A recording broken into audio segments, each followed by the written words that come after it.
ਆਪਣੇ ਵੇਖਣ ਵਾਲਿਆਂ ਤੇ ਸੁਣਨ ਵਾਲਿਆਂ ਨੂੰ ਬਹੁਤ ਬਹੁਤ ਜ਼ਿਆਦਾ ਮੇਰੇ ਵੱਲੋਂ ਸਲਾਮ।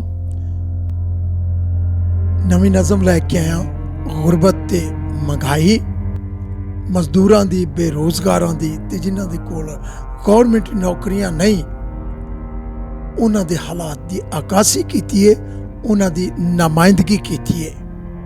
ਸੋ ਨਜ਼ਮ ਇਸ ਤਰ੍ਹਾਂ ਹੈ, ਗੁਰਬਤ ਤੇ ਮਹਿੰਗਾਈ ਨੇ ਯਾਰ ਰੁਲਾ ਛੱਡਿਆ, ਸਮਾਨ ਜ਼ਰੂਰੀ ਘਰ ਦਾ ਵੇਚ ਕੇ ਖਾ ਛੱਡਿਆ। ਬਿੱਲ ਬਿਜਲੀ ਤੇ ਗੈਸ ਦੇ ਤਗੜੇ ਹੀ ਆਉਂਦੇ ਨੇ, ਜਦ ਦਰਵਾਜ਼ਾ ਖੜਕੇ ਸਾਹ ਸੁੱਕ ਜਾਂਦੇ ਨੇ। ਓਏ ਰੁਲ ਗਏ ਅਸੀਂ, ਆਤਮਾ ਸਾਡੀ ਰੁਲ ਗਈ ਏ, ਘਰ ਵਿੱਚ ਚੰਗੀ ਚੀਜ਼ ਪਕਾਣੀ ਭੁੱਲ ਗਈ ਏ। ਆਟਾ ਦਾਲਾਂ ਲੈ ਕੇ ਆਉਣੇ ਔਖੇ ਨੇ, ਇਸ ਹਾਲਾਤ 'ਚ ਬਾਲ ਪੜ੍ਹਾਣੇ ਔਖੇ ਨੇ। ਸਕੂਲ ਦੀ ਫੀਸ ਤੇ ਹੈ ਮਕਾਨ ਕਿਰਾਏ ਦਾ, ਗਰੀਬ ਵਿਚਾਰਾ ਕਿਸ ਤਰ੍ਹਾਂ ਪੂਰਾ ਆਏਗਾ। ਰੋਜ਼ਗਾਰ ਲਈ ਇੱਧਰ ਉੱਧਰ ਭੱਜਣਾ ਵਾਂ, ਇੱਕ ਪਾਸਾ ਰਹਿ ਨੰਗਾ ਦੂਜਾ ਕੱਜਣਾ ਵਾਂ। ਕਿੱਥੇ ਜਾਵਾਂ, ਕੀ ਹਾਲਾਤ ਦਾ ਹੱਲ ਕਰਾਂ, ਘਾਟਾ ਆਵੇ ਜੇ ਕਿਸੇ ਨਾਲ ਗੱਲ ਕਰਾਂ।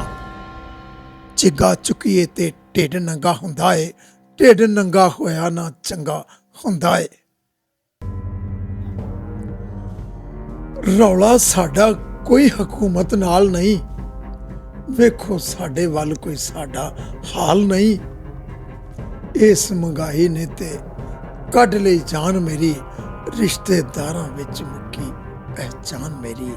ਹਾਲਾਤ ਨੇ ਯਾਰੋ ਇੰਜ ਦਾ ਮਾਰ ਮੁਕਾ ਛੱਡਿਆ, ਸਮਾਨ ਜ਼ਰੂਰੀ ਘਰ ਦਾ ਵੇਚ ਕੇ ਖਾ ਛੱਡਿਆ।